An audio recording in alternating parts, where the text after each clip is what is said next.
국회는 본회의를 열어 산불 피해 복구 등에 관한 긴급 현안 질문을 가졌습니다. 야당은 최상목 경제부총리의 미국 국채 투자와 심우정 검찰총장의 자녀 채용 비리 의혹을 제기했습니다. 윤석열 대통령 탄핵 심판 선고를 하루 앞두고 국민의힘은 기각이나 각하 결론이 나면 개헌을 추진하겠다고 밝혔습니다. 민주당은 결론은 파면뿐이라며 헌재 인용을 촉구했습니다. 국민의힘과 정부가 산불 피해 복구를 위해 3조 원 규모의 추경 편성을 추진하기로 했습니다. 민주당은 내란 사태로 피해를 본 소상공인의 손실 보상을 주장했습니다. 대기자의 시선으로 분석해보는 정가, 동향, 기자, 대기자. 윤 대통령 탄핵 심판 선고가 하루 앞으로 다가왔습니다. 여야의 승복 메시지 공방이 거세진 가운데 헌재 판단이 향후 전국에 어떤 영향을 줄지 전망해봅니다.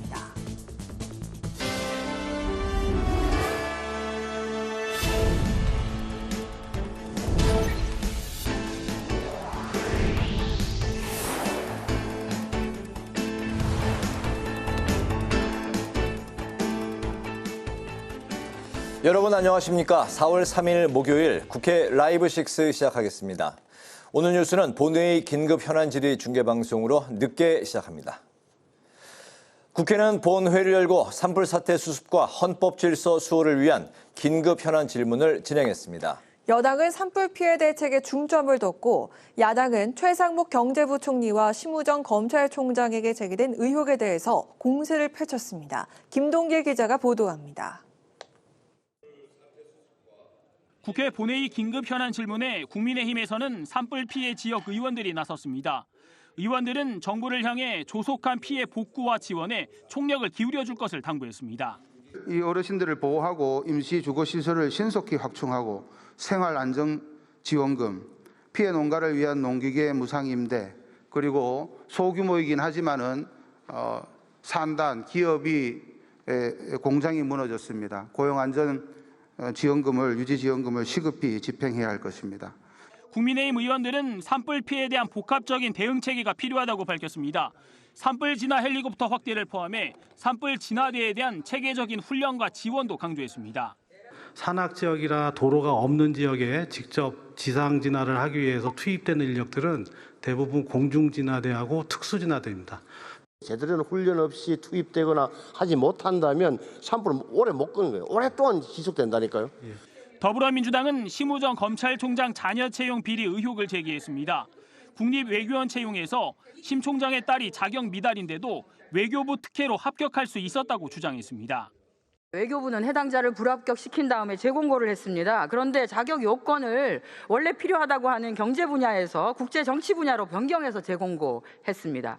그러니 1차 공고 시에는 자격 요건 대상자도 되지 않았던 심우정 총장의 딸이 응시했고 최종 합격해서 따라서 어떤 특정한 사람을 염두에 두고 그렇게 그 전공 분야를 변경한 것이 아닙니다. 최상목 경제부총리의 미국 국채 투자도 도마 위에 올랐습니다. 최 부총리가 지난해 12.3 계엄 사태 이후 환율이 치솟던 시점에 미국채를 매입했다며 이는 이해충돌 방지 의무를 위반한 것이라고 주장했습니다. 외환시장의 개입 계획 그리고 정부의 환율 방어 정책 이런 것들의 정보를 실시간으로 또 접할 수 있는 자리이기 때문에 미공개 정보 이용 행위에도 해당할 가능성이 있다라고 생각을 합니다. 여기에 대해서 배임은 물론이고요. 한편 오늘 긴급 현안 질문에 한덕수 국무총리와 최상목 경제부총리가 불참한 데에 대해 박찬대 민주당 원내대표는 국회를 대놓고 무시하는 것은 국민을 무시하는 것과 같다며 강력 규탄했습니다. 국회 방송 김동길입니다. 윤석열 대통령 탄핵 심판 선고를 하루 앞두고 여당은 대통령 복귀, 야당은 파면으로 막판까지 여론전을 펼쳤습니다. 여야 수부는 내일 각각 국회에서 헌법재판소의 대통령 탄핵 심판 선고를 TV로 지켜본 뒤 대응 방안을 모색할 계획입니다. 장정영 기자가 보도합니다. 윤석열 대통령 탄핵 심판에 대한 헌법재판소 선고가 내일로 다가오면서 여야 정치권은 거듭 상반된 전망으로 여론전에 나섰습니다. 먼저 국민의힘은 결과에 승복할 것이라면서 민주당을 향해서도 승복 선언을 하라고 요구했습니다. 또 일부 의원들은 헌재 부근에서 밤샘 릴레이 시위를 이어가며 긴장의 끈을 놓지 않고 있습니다. 탄핵 기각이나 각하를 전망하고 있는 국민의힘은 내일 윤 대통령의 직무 복귀가 결정된다면 국민의 뜻을 담은 개헌을 추진하겠다고 약속했습니다. 우리 헌법이 실제로는 의회 독재를 견제할 최소한의 수단조차 사실상 전무한 제왕적 의회 헌법이라는 사실도 밝혀졌습니다. 내일 헌재 심판 결과 대통령 직무 복귀로 결정된다면 우리 당도 서둘러 적극적으로 개헌을 추진하겠습니다. 반면 더불어민주당은 윤 대통령이 복귀하면 우리나라 위기와 혼란은 더 심화될 것이라며 즉각 파면을 외쳤습니다. 내란sek의 윤석열 파면을 입증하는 증거들은 이미 차고도 넘칩니다. 비상계엄 선포, 포고령 1호, 무장군대를 동원한 국회와 중앙선관위 침탈, 정치인과 법조인 체포 지시 등이 모두 확실한 파면 사유입니다.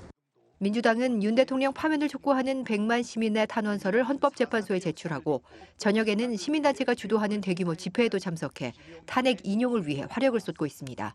여야 지도부는 내일 오전 11시로 예정된 헌법재판소의 윤 대통령 탄핵 심판 선고를 국회에서 TV로 지켜볼 예정입니다. 선고 이후 여야는 각각 의원총회를 소집해 선고 결과에 따른 대응 방안을 논의할 계획입니다. 국회방송 장장은입니다. 윤석열 대통령에 대한 탄핵 심판 선고를 하루 앞두고 국회도 보안 태세를 강화했습니다. 외부인의 국회 출입이 6일까지 철저히 제한되고 있습니다. 김지수 기자입니다. 최근 테러로 우려할 만한 일이 발생하자 국회 사무처가 경비 태세를 강화했습니다. 지난달 70대 남성이 국회의원회관에 흉기를 소지하고 들어가려다 발각됐고 승용차 한 대가 국회 외곽 출입문을 들이받는 사고도 발생했습니다. 이에 김민기 국회 사무총장은 6일까지 경비를 강화하고 외부인의 출입을 금지하는 조치를 내렸습니다. 국회에 진입할 수 있는 7개 문 가운데 3개가 폐쇄됐고 기자회견이나 세미나 등 각종 국회 경내 행사에 외부인이 참여할 수 없습니다. 국회 도서관과 국회 박물관 역시 방문이 제한됐습니다. 국회 소속 국무원이나 출입기자가 경내로 들어올 때는 국회 공무원증이나 국회 출입증을 제시해야 하고 국회 등록 차량도 경내에 진입하려면 탑승자 전원이 출입증을 제시해야 합니다. 경찰 역시 서울 전 지역의 대비 태세를 강화한 상황. 비상근무 중 2번째로 높은 을호 비상을 오늘 오전부터 서울에 발령했습니다. 내일은 경찰력 100%를 동원할 수 있는 가포 비상을 발령하고 전국에 210개 기동대 약 14,000명을 총동원할 예정입니다. 특히 헌법재판소는 물론 국회와 여야 당사, 용산 대통령실에 기동대를 배치합니다. 한편 탄핵을 전후로 대규모 인파가 몰릴 것을 우려해 영등포 구청은 내일로 예정됐던 봄꽃 축제 개막일을 8일로 연기했습니다. 이에 따라 국회 주변 여의 서로에 대한 교통 통제도 6일 정오부터 13일 오후 10시까지로 변경됐습니다. 국회방송 김지수입니다. 정부와 국민의힘은 영남권 산불 피해 지원을 위한 당정협의회를 열고 피해 지역에 대한 후속 조치를 논의했습니다.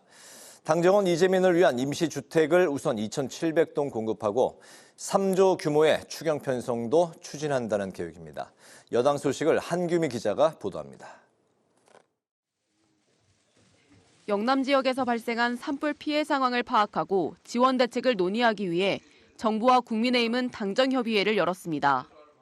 당정은 가장 시급한 주거 피해 복구를 위해 임시조립주택 약 2,700동을 설치하기로 했습니다.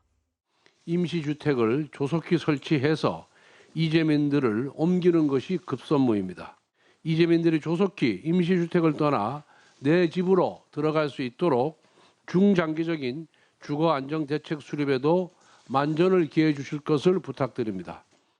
특별 재난지역 이재민에게는 재주택 복구 자금을 1억 2,400만 원까지 연 1.5% 금리로 빌려주기로 했습니다.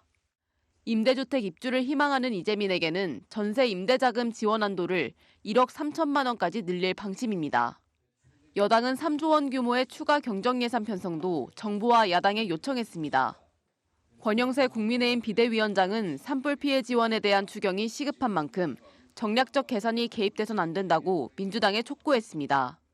이번 추경은 이재민 주거비, 생활비, 농기계 복구 지원 등 시급한 분야에 먼저 그리고 충분하게 투입돼야 합니다. 이번 추경에 정략적 계산이 티끌만큼이라도 개입되어서는 안 됩니다. 특정 개인의 포퓰리즘 정책을 슬그머니 끼워 넣는 일은 없어야 합니다. 국민의힘 의원과 당원들은 산불 피해를 돕기 위한 지원금을 모았습니다. 신동욱 국민의힘 수석대변인은 지도부를 비롯한 의원 전원이 특별당비 모금에 동참했다고 밝혔습니다.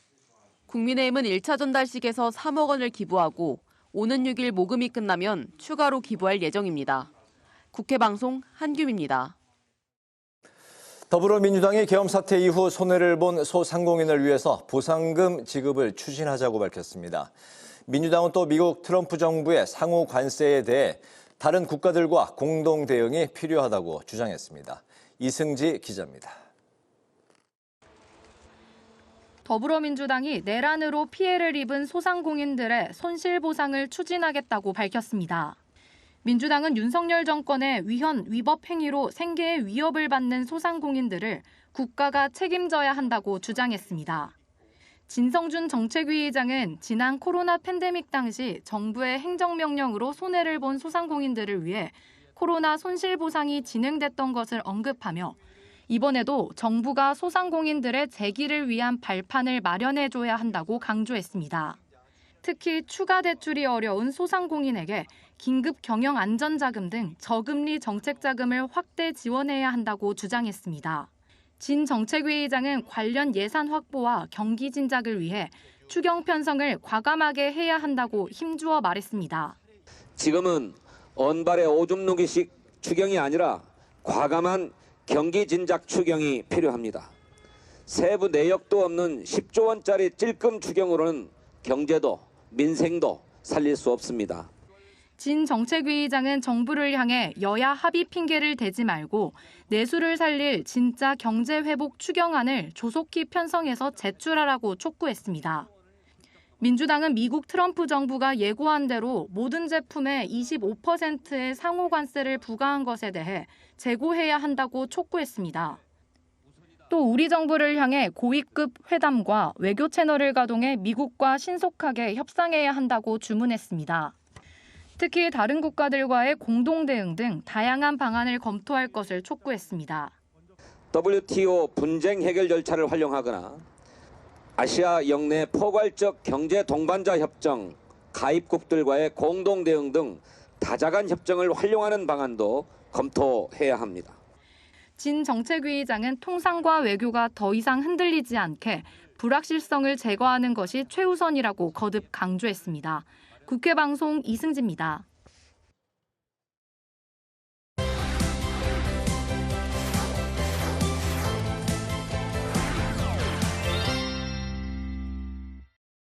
이슈픽 천지영 개공기자와 함께 하루 앞으로 다가온 윤석열 대통령 탄핵 심판 선고에 대해서 이야기를 나눠보도록 하겠습니다. 천 기자 안녕하세요. 안녕하세요.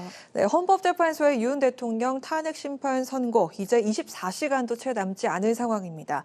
헌법재판소는 그저께 선고기를 확정을 했는데 지금 이 평의는 계속 이어가고 있다고요? 네, 내일 오전 11시 윤 대통령 탄핵 심판 선고를 앞두고 헌재는 막바지 준비에 분주한 모습입니다. 이 헌재는 어제에 이어 오늘도 평의를 열고 이 선고 절차와 결정문에 들어갈 문구 등을 수정하는 절차를 거치고 있는데요. 이 헌재는 그제 선고기일을 확정하면서 국회 탄핵 소추를 인용할지 또는 기각이나 각하할지 의견을 종합하는 평결 절차도 마친 것으로 알려졌습니다. 이 피청구인 대통령 윤석열을 파면한다 혹은 이 사건 심판 청구를 기각 또는 각하한다는 등의 주문이 정해졌다고 볼 수 있습니다. 이 사실상의 결론은 합의가 됐고 이 세부적인 내용을 다듬고 확인하는 절차가 진행 중인 겁니다. 이 과거 박근혜 전 대통령 탄핵 사건 때는 선고 당일 오전에, 이 노무현 전 대통령 탄핵 사건 때는 선고 전날 평결을 진행했는데요. 이 사흘 전 평결이 이뤄진 걸 두고 이 다소 이례적이라는 평가가 나오는데 네. 이 법조계에서는 헌재 선고를 두고 국가적 혼란이 계속되는 만큼 이 결론을 먼저 합의했다는 해석이 나옵니다. 이 재판관들은 선고 당일에는 평의 없이 곧바로 선고를 진행하겠다는 방침을 세운 것으로 알려졌습니다. 이 내일 헌재 선고에는 일반인 방청이 허용이 됐는데요. 이 온라인 신청이 조금 전 5시까지였죠. 이 방청석은 20석이 배정이 됐는데 이 10만 명 가량의 신청이 몰려 이 역대급 경쟁률을 기록했습니다. 한 5,000대 1 정도 정도 되겠네요, 경쟁률이. 네. 헌법재판소는 탄핵 심판 판례를 통해서 위헌 위법 행위 중대성이 인정이 돼야 파면을 이룰 수 있다 이렇게 정립을 했는데 과거 사례에서도 그 중대성에서 결정이 좀 갈리게 됐었습니다. 내일 선고에서도 그 판단이 가장 중요한 부분이죠. 네, 헌법에서는 탄핵 소추가 의결되는 요건을 이 헌법이나 법률을 위배한 때로 규정을 합니다. 이 헌재는 여기에 더해서 파면을 정당화할 중대한 법 위반이 있었느냐 이거를 보는 건데요. 이 노무현 박근혜 전 대통령 탄핵 사건을 보면요, 이 중대성을 헌법 수호와 국민 신임 두 가지 관점으로 나눠서 판단을 했습니다. 이 기각 결정이 난 노 전 대통령 사건에선 이 대통령이 정치적 중립 의무를 위반했지만 이 헌법 수호의 관점에선 중대성이 낮다고 판단을 했습니다. 국민 신임도 저버리지 않았다고 봤습니다. 이 반면 인용 결정이 난 박 전 대통령 사건에서 헌재는 이 국정 개입 등의 행위가 국민 신임을 배반했고 이 헌법 수호 관점에서 용납될 수 없다고 판단을 했고요. 박 전 대통령의 헌법 수호 의지가 분명하게 드러나지 않는다고도 했습니다. 따라서 윤 대통령 탄핵 사건에서도 이 비상계엄 선포나 이 군 병력 투입 등의 행위에 대해 이 헌재가 이 헌법 수호, 국민 신임이라는 관점에서 어떤 판단을 하는지에 따라 이 파면 여부가 결정될 걸로 보입니다. 네, 그리고 과연 윤석열 대통령이 탄핵 심판 선고일에 과연 출석을 하느냐 이게 여부에 관심이 쏠렸었는데 출석을 하지 않는다고 밝혔더라고요. 네, 윤 대통령 측은 오늘 오전 이 윤 대통령이 탄핵 심판 선고일에 불출석한다고 밝혔습니다. 윤 대통령이 11차례 열린 이 탄핵 심판 변론기일에서 8차례 출석을 한 만큼 적극적인 모습을 보였기 때문에 이 탄핵 심판 선고일에도 모습을 드러내는 거 아니냐 이런 관측이 많았거든요. 네. 윤 대통령 측은 전날까지도 출석 여부를 검토했지만 이 내일 혼잡이 우려되는 상황에서 질서 유지와 대통령 경호 문제를 고려해 출석하지 않겠다는 입장입니다. 이 앞서 노무현 박근혜 전 대통령도 탄핵 심판 선고 당일에 이 헌재 심판정에는 직접 나오지 않았습니다. 윤 대통령은 한남동 관저에서 선고를 지켜보겠다는 계획입니다. 이 정치권에서는 탄핵 심판 선고를 앞두고 윤 대통령이 헌재 선고 전에 하야할 거라는 설이 돌기도 했는데요.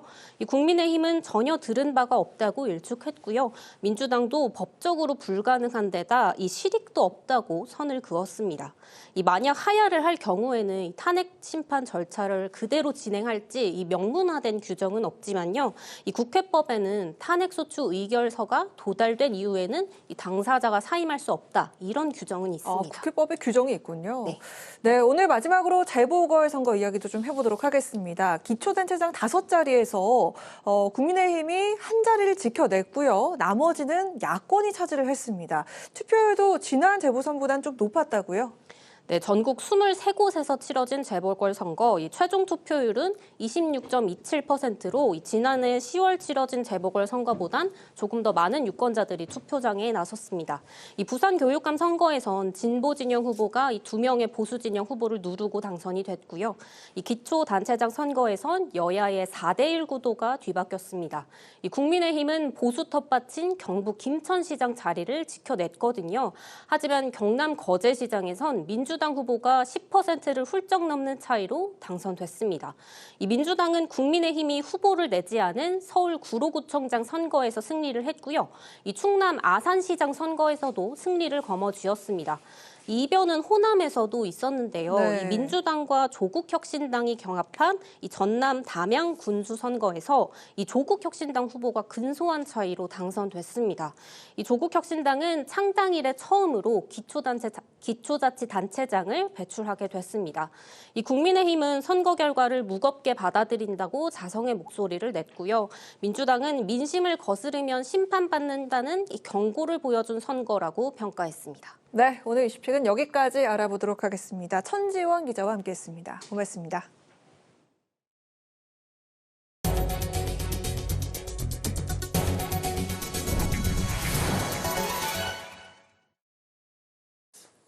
국민의힘이 미국의 상호 관세 부과 방침으로 우리나라의 경제 상황이 우려된다며 최상목 경제부총리 탄핵소추안을 철회하라고 민주당에 촉구했습니다. 권성동 원내대표는 수출로 먹고 사는 대한민국이 미국의 관세 정책으로 생존의 기로에 섰지만 이 순간에도 민주당은 한덕수 권한대행과 최 부총리 탄핵을 추진하는 등 정치 공세에만 몰두하고 있다고 비판했습니다. 그러면서 경제를 위해 최 부총리 탄핵소추안을 철회하라고 목소리를 높였습니다. 더불어민주당은 국회 본회의장에서 민주당 의원 발언 도중 공산주의자라는 말을 한 박충권 국민의힘 의원을 국회 윤리위원회에 제소하기로 했습니다. 노종면 원내대변인은 박 의원에 대한 제명 촉구 결의안도 함께 추진할 예정이라고 밝혔습니다. 박 의원은 어제 본회의에서 강유정 민주당 의원이 마흔혁 임명 촉구 결의안 찬성 토론을 하던 중 공산주의자라는 말을 했고 이후 마흔혁 후보자에 대해 말한 거라고 해명했습니다. 우원식 국회의장이 77번째 4.3 희생자 추념식에서 긴 통곡의 세월을 견디고 정의와 평화의 역사를 열어온 4.3 생존 희생자와 유가족 그리고 제주도민들에게 깊은 존경과 감사의 마음을 바친다고 말했습니다.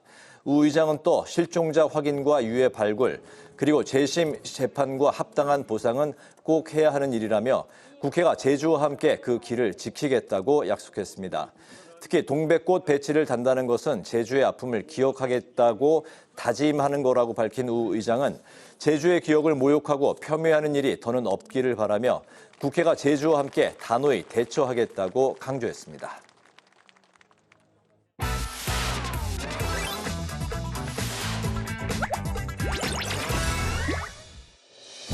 4월 3일 강아랑이 전해주는 정치권의 뜨거운 말말말 강아랑의 정치랑입니다. 오늘 첫 번째 주제는 제주 4.3의 해원입니다.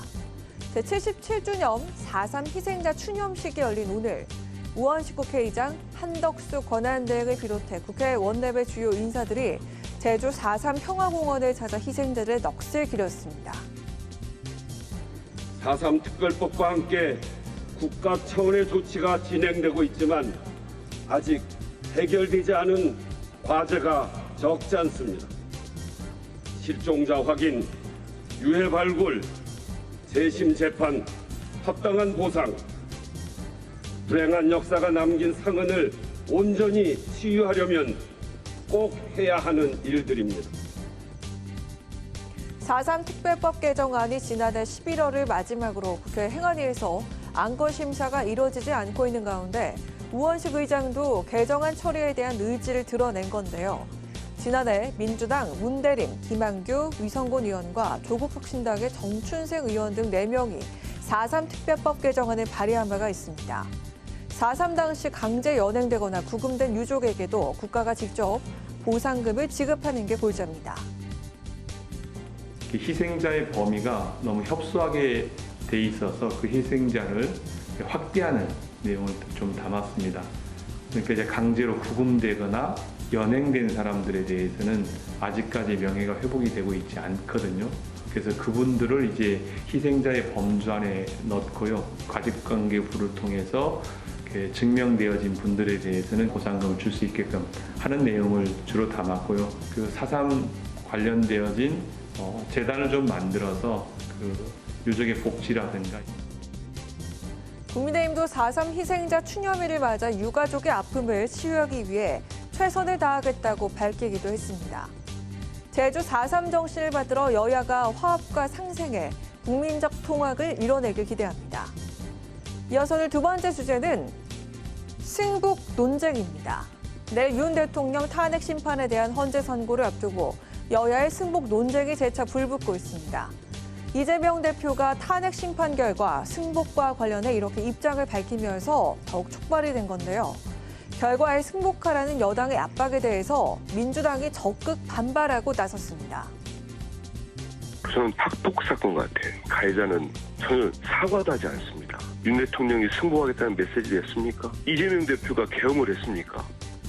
당사자도 아닌 사람에게 너 이 결과를 승복해라고 묻는 질문 자체가 어찌 보면 사실 맞지 않는 질문이에요. 아니 헌재가 결정 나면 당연히 그 결정에 대해 존중하는 거죠. 당사자한테 좀 물어보죠. 당사자한테. 예. 하지만 박홍근 민주당 의원이 탄핵 기각 시 불복 입장을 공식 천명해야 한다는 SNS 글을 올려서 논란이 일자 민주당은 신중하고 절제된 언행을 당부한 입장을 내놓기도 했습니다. 반면 탄핵 기각이 당론이라고 밝힌 국민의힘은 이 대표의 발언이 사실상 불복하겠다는 뜻이라면서 재차 승복 천명을 촉구했습니다. 민주당의 대우각성과 승복 선언을 강력하게 촉구합니다. 국민의힘은 대통령 탄핵 심판 판결에 승복할 것이며 탄핵 심판 이후를 철저히 준비하고 대비할 것입니다. 이처럼 여야가 승복 논쟁을 벌이고 있는 가운데 무엇보다 통합의 메시를 내야 할 때라는 정치 원로들의 재언이 이어지고 있는데요. 내일 헌법재판소에 어떤 판단이 나오든 혼란이 불가피한 상황인 만큼 여야 정치권부터 통합의 가치를 우선 삼아 분열과 갈등 해소에 앞장서야 할 것으로 보입니다. 지금까지 강아랑의 정치랑이었습니다.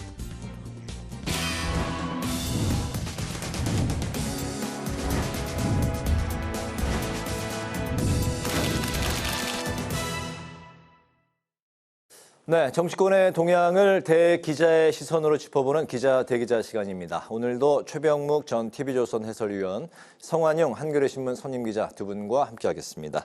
두 분 어서 오십시오. 반갑습니다. 네, 안녕하세요. 네, 오늘 성 기자님께서 발제해 오셨죠? 예, 내일 윤석열 대통령 탄핵 심판 선고가 있죠. 네. 그 얘기를 좀 많이 해야 될 것 같고요. 또 그 이후에 뭐 여야가 뭐 이른바 승복, 서로 승복해라 이런 공방을 벌이는 것 같습니다. 그런 얘기를 해보면 될 것 같습니다. 네, 말씀하신 대로 윤 대통령 탄핵 심판 선고가 하루 앞으로 다가왔습니다. 윤 대통령은 내일 출석하지 않기로 이제 결정을 했고 탄핵 여부를 최종 결정 짓는 건 대통령의 법 위반 행위가 파면에 이를 정도로 중대한지 있는데요.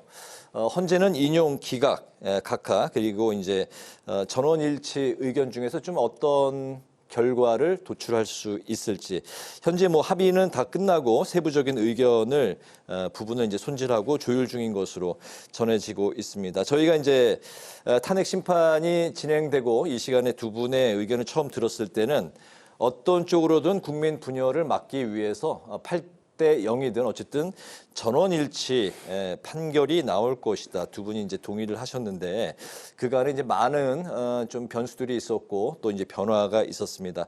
현재 이제 하루 전인 상황에서 두 분의 생각은 어떤지 최 위원님부터 먼저 들어볼까요? 우선 3월 말부터 이제 민주당이 사실은 국정 마비, 뭐 이제 줄탄핵, 뭐 연쇄 탄핵, 그다음에 한덕수 대통령 권한 등에 대한 재탄핵, 뭐 이런 거를 계속 추진하지 않았습니까? 네. 이런 것들을 보면 그 핵심적인 요인이 바로 마은혁 헌재 재판관 후보자를 임명하라는 거였거든요. 네. 그런 걸 유추해서 보면 마은혁 후보자가 들어가지 않으면 이 헌재에서 인용이 어렵겠다 또는 쉽지 않겠다 하는 판단을 한 것 아닌가. 그거는 이제 어떤 정보에 바탕했을 가능성이 전 대단히 높다고 보거든요. 네. 그렇기 때문에 이제 결국은 전원일치가 아니구나 그러면 하는 것이 민주당에 의해서 오히려 확인된 것이 아닌가 저는 그렇게 관측을 합니다. 네. 그래서 초반에 저희들이 전원일치라고 했던 거는 초반만 해도 사실은 8대 0 인용 분위기였어요.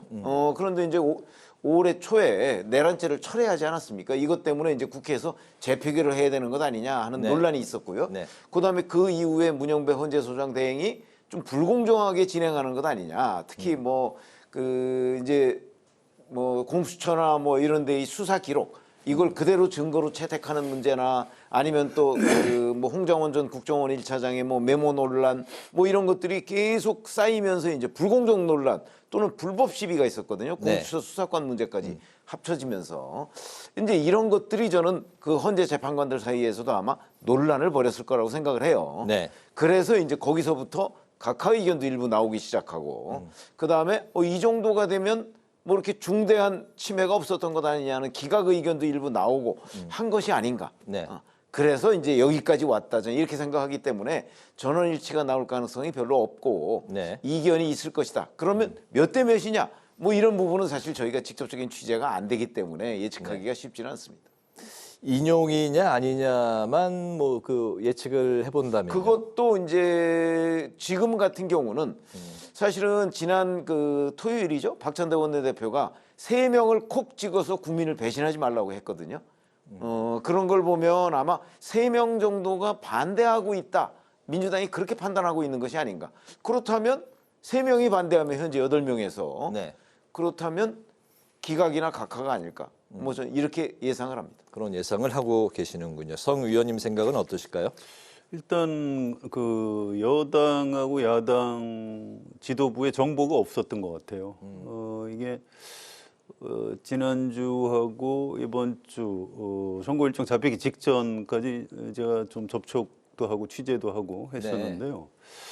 4월 1일 날 날짜가 잡히는 줄 전혀 모르고 3월 31일 밤까지도 우왕좌왕하고 심지어 4월 1일 아침까지도 이게 어떻게 되는 거냐, 왜 날짜가 안 잡히냐 이렇게 답답해했던 걸로 봐서 뭐 일정도 그렇게 예측을 못할 정도로 정보가 없었다는 겁니다. 다만 이 시간이 길어진다는 것 자체가 별로 이제 탄핵 소추를 주도한 야당 쪽에서는 뭔가 우리한테 별로 좋은 분위기는 아닌 거 아니냐 이런 불안감이 있었고요. 그래서 네. 좀 약간 우왕좌왕했죠. 메시지도 뭐 헌법재판소 재판관들 수고하십니다 이런 식으로 일요일 날 이재명 대표가 냈다가 월요일은 또 무슨 유혈 사태가 나면 어떻게 감당하겠느냐 뭐 이런 식으로 냉탕 온탕을 왔다 갔다 하는 그런 장면이 벌어졌습니다. 네. 그런데 또 그런 걸 보고 국민의힘 지도부에서는 뭔가 우리한테 그러면 좀 분위기가 좀 좋아지는 것 아니냐 이렇게 추측을 했다고 그래요. 그래서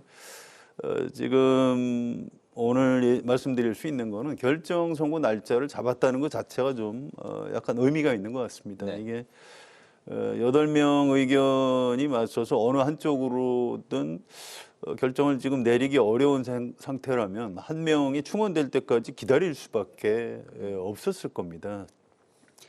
작년 10월에 이진숙 방송통신위원장이 헌법재판소법 23조 심판 정족수 조항에 대해서 효력정지 가처분 신청을 냈고 그걸 받아들이면서 이렇게 판례로 남겨놓은 게 있거든요. 그래서 이 재판관들 숫자가 부족할 때 의견이 맞서서 결정을 내리기 어려우면 다 이렇게 채워질 때까지 기다려서 결정을 하면 된다. 뭐 이렇게 써놨어요. 네.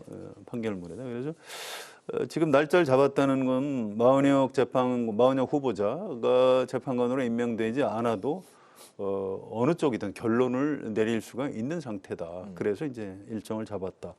이렇게 네. 볼 수 있을 것 같습니다. 근데 지난번에 한덕수 국무총리 그 탄핵 심판 때 나타난 재판관들 입장 이런 걸 보면 지금 이걸 그 중대한 위헌 위법 인용하는 쪽이 좀 더 다수가 아니겠는가 이렇게 추정이 되고요. 그래서 뭐 4대 4나 반대로 반대가 더 많은 뭐 5대 3 이런 쪽은 아닌 것 같고 그렇다면 8대 0이거나 아니면 7대 1 또는 6대 2 정도로 뭔가 인용적으로 결론을 내린 것 아니겠는가 이렇게 추측을 할 수 있을 것 같습니다. 네, 그렇게 보고 계시는군요.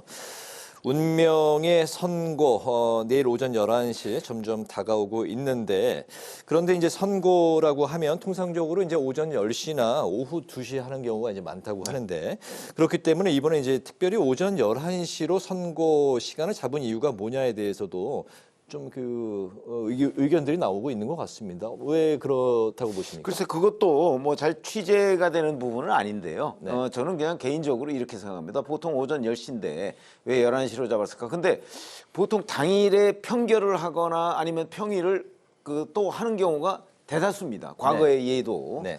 그렇기 때문에 이게 아까 제가 말씀드린 거의 연장선상인데 결국 의견이 일치되면 당일 편결이나 평의가 아주 짤막하게 진행이 되겠죠. 네. 근데 일치가 안 된 것 아니냐. 아직도요? 그렇죠. 그러다 보니까 내일 발표할 때까지도 저는 일치가 안 될 거라고 보거든요. 네. 그렇게 되면 혹시 모르니까 그거 이제 아침에 편결이나 평의가 길어질 수도 있으니까 아예 넉넉하게 11시에 잡아놓은 것 아닌가. 뭐 이렇게 저는 또 관측을 하고 있습니다. 아직까지도 합의가 다 끝나지 않았기 때문에 내일 오전에 평의 시간을 좀 넉넉히 잡아놓은 그 배경이 작용한 게 아니냐. 예. 글쎄요. 시간을 좀 넉넉하게 잡아놓은 거는 맞는 것 같은데요. 네. 사실상의 내용상 편결은 이미 다 마무리가 된 걸로 추정이 되고요. 박근혜 대통령 때도 당일 오전에 편결을 한 게 어떤 형식적인 절차였다고 합니다. 그 전에 대략 다 확인을 했고요. 그래서 이번에도 방향은 이미 서 있고 당일날 아침에 이제 마지막 확인을 하는 절차 정도를 거치려고 그 시간을 조금 더 많이 확보하기 위해서 11시 정도로 잡은 걸로 추정이 됩니다. 또 이게 뭐 생중계를 허용한 걸 보면 또 방청객들을 드리기로 한 걸 보면 뭔가 좀 헌법재판소 권한대행이나 이런 사람들이 뭐 자신감이 있어서 그런 거 아니냐 이제 이런 뇌피셜들이 좀 있는데 네, 그건 아닌 것 같고요. 이 사안의 중대성으로 봐서 어떤 결론이든 이걸 생중계 안 할 방법이 없는 겁니다. 또 이 공개재판 원칙에 따라서 당연히 방청 허용을 하는 게 옳고요. 그래서 네. 그런 주변적인 요소를 가지고 이 내용을 추측하는 거는 좀 약간 위험한 측면이 있다고 생각합니다. 네, 내일 그 결정문이 이미 파일에 저장이 됐고 프린트만 하지 않았다 뭐 이런 이야기도 있는데 확인은 그 어떤 이야기도 지금 확인할 수가 없는 상황입니다. 내일 선고에 따라서 향후 정국 좀 어떤 영향을 미칠까요? 그거야 뭐 아시다시피 탄핵 인용이냐 기각이냐 각하냐에 따라서 뭐 180도 달라지는 거 아닙니까? 네. 그러니까 그 결론을 우리가 지금 예측할 수 없는 상황인데 앞으로의 정국을 예측한다는 건 이제 각각 경우의 수를 그렇죠. 따져서 경우의 수에 예측을 따라서. 할 수밖에 없겠죠. 네. 뭐 그 상황에 따라서 뭐 당연히 뭐 만약에 탄핵 기각 각하가 되면 윤 대통령 직무복귀할 거고요. 그렇지 않으면 인용이 된다고 하면 조기 대선 국면으로 넘어가지 않겠습니까? 그런 점에서 본다면 그 어느 방향이냐에 따라서 정말 그 하늘과 땅 차이만큼의 변화가 예상이 된다. 그렇기 때문에 지금 어느 방향조차를 우리가 예측하지 못하는 상황에서 전국 전망을 하기라는 거는 정말 불가능에 가깝다. 저는 그렇게 생각합니다. 불가능한 그런 전망이다. 이게 뭐 별로 덧붙일 얘기 없습니다. 그러니까 사실은 이게 가장 또 핵심적인 이야기가 그게 또 제일 알고 싶은 내용이긴 한데 일단 결과가 나와야 이제 이야기를 나와야 할 수 있는. 예측을 하는 거지. 이게 뭐 결과 어느 결과냐에 따라서 전국 전망이 비슷해진다 이러면 혹시 모르지만 완전히 달라지거든요. 알겠습니다. 예. 내일 또 이 시간에 성 의원님은 이제 출연을 하시게 되는데 그 결과를 가지고 또 논의를 하도록 해 보겠습니다. 이런 상황에서 여야가 이제 승복 공방을 벌이고 있는데 이게 좀 어떤 의미가 있을까요? 그래서 승복 문제를 갖고 여야가 서로 정치적인 공방을 주고받는 것 같은데 이건 주로 국민의힘 쪽에서 민주당 이재명 대표한테 좀 승복을 해라, 선언을 해라 이렇게 공격을 주로 했고요. 이재명 대표가 아니 뭐 왜 나한테 그러냐? 그건 윤석열 대통령이 승복을 해야 될 문제다. 뭐 이런 얘기를 뭐 합니다. 그래서 별로 그 의미가 없는 논쟁이에요. 이게 승복의 반대말이 뭐죠? 뭐 불복 정도 되겠죠. 헌법재판소 이 결정은 단심제예요. 어디 항소할 데도 없습니다. 여기서 지면 어디 유엔으로 가져가나요? 뭐 그건 좀 전혀 의미가 없고요. 만약에 파면 결정이 됐는데 윤석열 대통령이 불복한다. 그러면 어디 관저에서 안 나오고 농성에 들어가나요? 그건 상상하기 불가능한 겁니다. 또 반대로 이제 기각이나 각하됐다. 그러면 민주당이 뭐 우리는 받아들일 수 없다.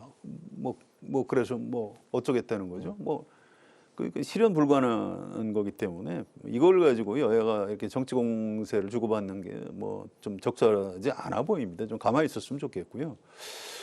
다만 이제 여야 정당이 헌법재판소 결정 이후에 뭔가 지금 국민들 여론이 많이 갈려 있으니까 그 이후에 우리가 좀 통합을 하도록 우리 당이 앞장서서 노력을 하겠다. 이런 메시지 정도는 여야 모두 내는 게 옳다고 봅니다.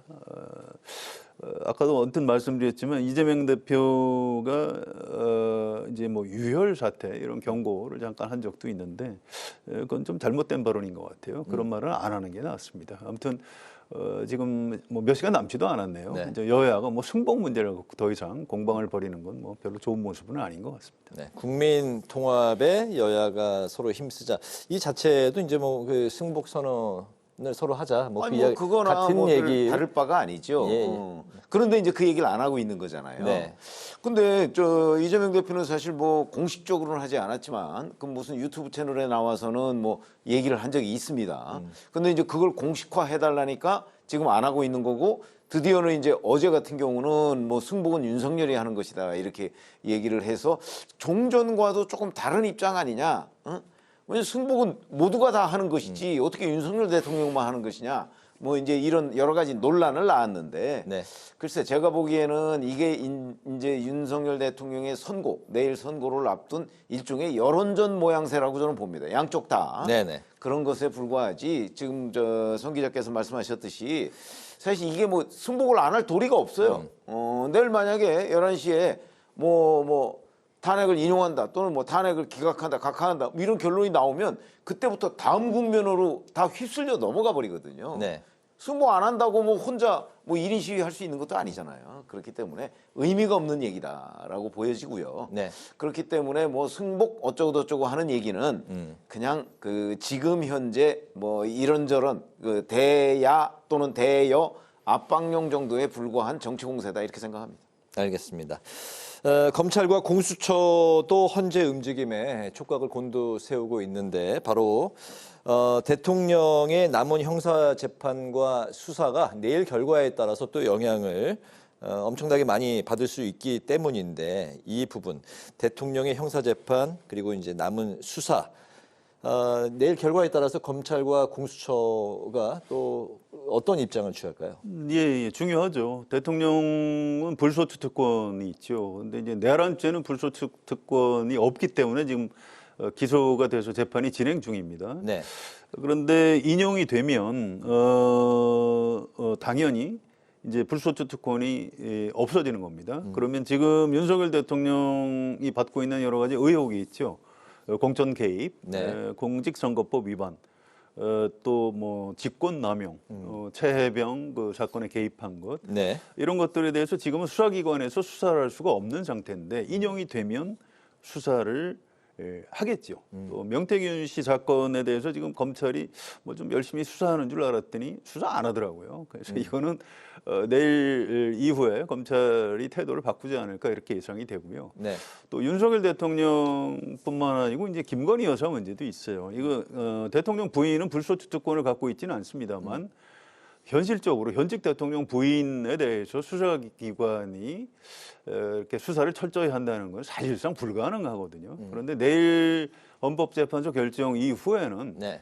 그 부분도 이제 그 인용이 된다면 수사기관에서 좀 수사를 좀 철저하게 할 수 있는 국면으로 이제 바뀌게 될 겁니다. 이 부분은 또 어차피 우리 국민적 관심사이기도 해요. 이게 진상이 어떻게 되는 거냐. 일단 수사를 해서 진상도 좀 규명을 하고 네. 김건희 여사가 책임져야 될 부분이 있으면 책임을 져야 되는 겁니다. 그래서 내일 헌법재판소 결정 이후에 이 부분도 굉장히 중요한 관찰 포인트라고 얘기할 수 있을 것 같습니다. 인용됐을 경우에 검찰과 공수처의 움직임을 말씀하셨는데 그렇다면 인용되지 않았을 경우에는 이 두 기관은 좀 어떤 스탠스를 취할까요? 아니 인용되지 않고 기각 각하가 됐을 경우에도 사실 이들 기관은 현행 법이 허용하는 한도 내에서 뭐 수사를 철저히 진행하고 재판을 진행하고 하는 것이 맞죠. 네. 그러나 이제 꼭 그 우리 그 뭐 검사나 판사들이 꼭 그래 왔던 건 아니기 때문에 뭐 예측이 좀 그 어려운 측면은 있고 아마도 이제 현직 대통령이기 때문에 영향을 받는 측면이 꽤 있을 거라고 봐요. 특히 검찰 같은 경우 이제 김건희 여사에 대해서 불기소 처분을 했잖아요. 그 논란은 아직까지 있습니다. 불기소가 합당한 것인지 아닌지 뭐 이런 논란이 있죠. 근데 이제 윤 대통령이 만약에 복귀했다 그러면 여전히 그런 입장을 그 아마 유지할 가능성이 대단히 높고요. 명태균 씨 수사 글쎄 어떤 형식으로든 아마 김건희 여사는 하다못해 뭐 서면 조사든 뭐 제3의 장소 수사든 수사는 할 거려. 윤 대통령도 어떤 형식으로는 아마 할 겁니다. 그러나 그 결론에 영향을 받을 가능성 뭐 있다고 봐야죠. 실질적으로는 없어야 되지만 있다고 봐야 될 것이고 뭐 이런 것들이 아마 기각이냐 또는 저 인용이냐에 따라서도 상당한 영향을 현실적으로는 받을 수밖에 없다. 그렇게 관측할 수밖에 없습니다. 네, 이 부분 역시도 내일 결과를 두고서 또 이야기를 그렇죠. 어느 쪽이냐에 따라 다른 겁니다. 그래야 진짜 이야기를 또 이제 깊게 들어갈 수 있는 부분인 것 같습니다.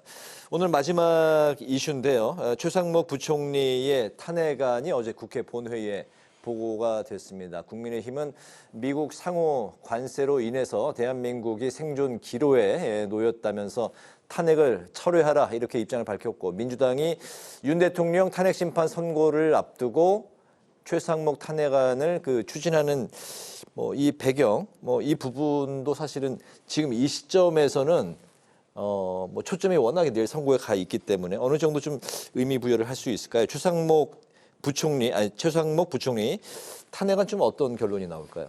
글쎄요. 그 민주당 얘기를 들어보면 내일 헌법재판소 결정 이후에 추진을 하겠다는 것 같습니다. 이건 뭐 마은혁 재판관이 들어가서 확실히 뭐 인용을 할 수 있다 뭐 이런 계산하고 이제 관계가 없는 것 같고요. 네.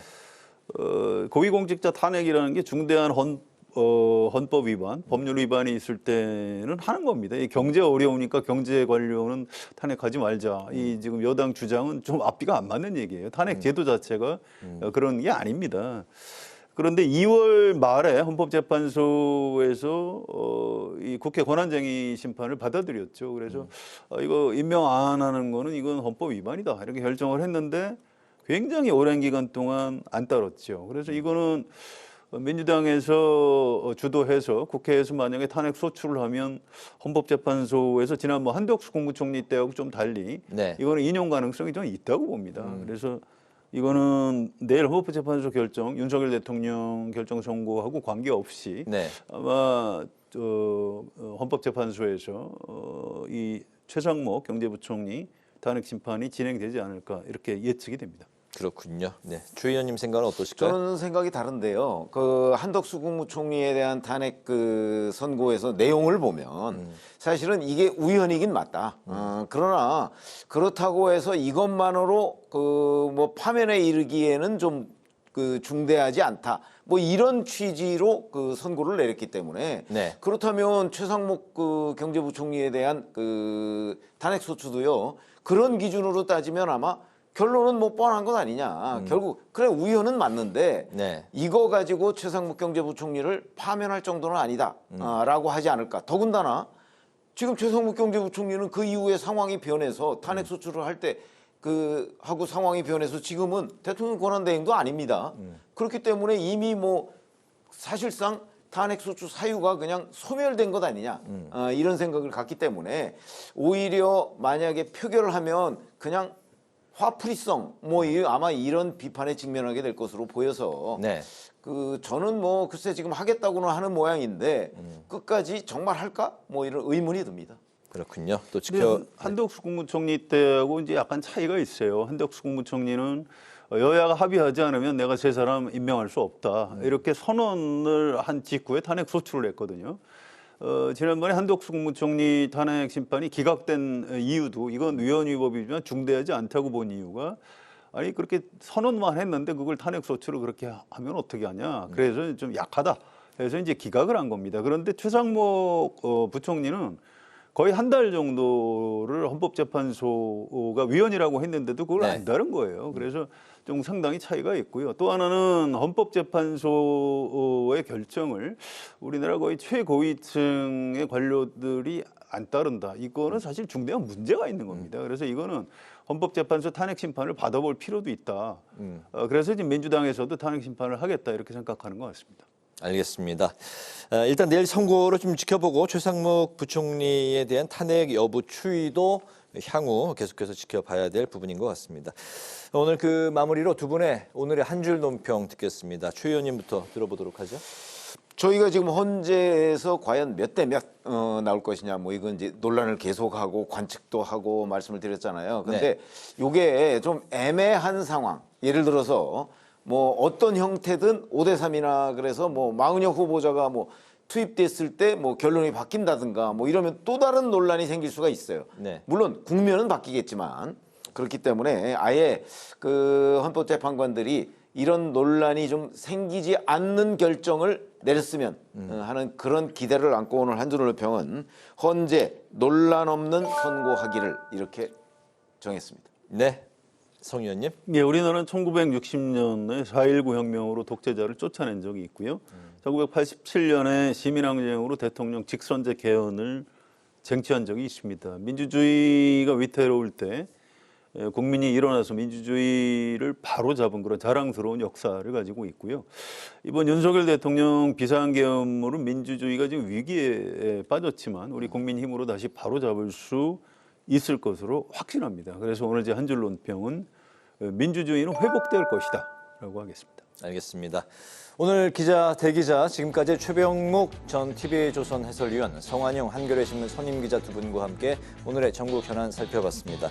말씀 잘 들었습니다. 고맙습니다. 네, 운명의 시간이 다가오고 있습니다. 내일 이 시간에는 선고 결과를 놓고 여러분을 또 찾아뵙도록 하겠습니다. 오늘 국회 라이브 6 여기서 마치겠습니다. 시청해주신 여러분 고맙습니다.